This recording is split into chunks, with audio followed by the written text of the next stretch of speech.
Hey y'all, it's Alex from the marketing department. As you know, each year as a company, we take the time to focus on a key aspect of the business, and this year we decided to cover it all. There's a lot that happens between planting the first seed and picking up a bag of fresh produce from the grocery store.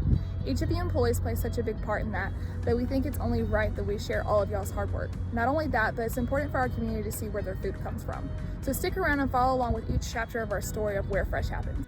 Let's start with Chapter 1 of Where Fresh Happens, planting. During planting season, you most likely assume our team spends their day placing a seed in the ground. While that's partly true, there's quite a few things we have to check off our list in order to be successful. We start with inspecting all farm equipment and running thorough maintenance checks. We then plow the fields of any old crops or winter weeds. We determine whether we need to direct seed versus transplant, and then we tend and care for each crop daily. Let's dive a little deeper into what each of these mean, starting with the equipment check. One of the first things we do in planting season is check our equipment. It's critical that we conduct these thorough inspections to keep our employees safe and to avoid any operational damage.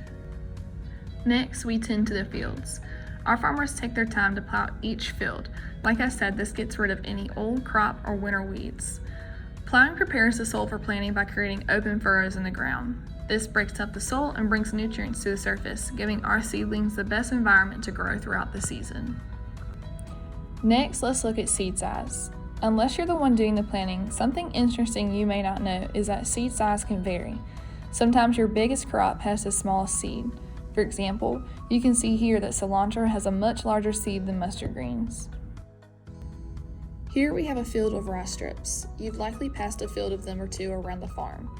Rye is planted because it's a form of windbreak. It grows tall and provides cover for young seedlings. Once it elongates, crops will be planted between each row and it's protected during strong weather. Lastly, let's compare direct seeding versus transplanting. Here at WP Raw, we plant a combination of both. There are benefits to both depending on the crop and the time of year. Transplanting is simply a baby plant that is mature enough to give us a head start on the season, while direct seeding is planting the individual seed. That's it for Chapter 1 of Where Fresh Happens. Stick around and learn more about the different processes we'll cover over the course of the year.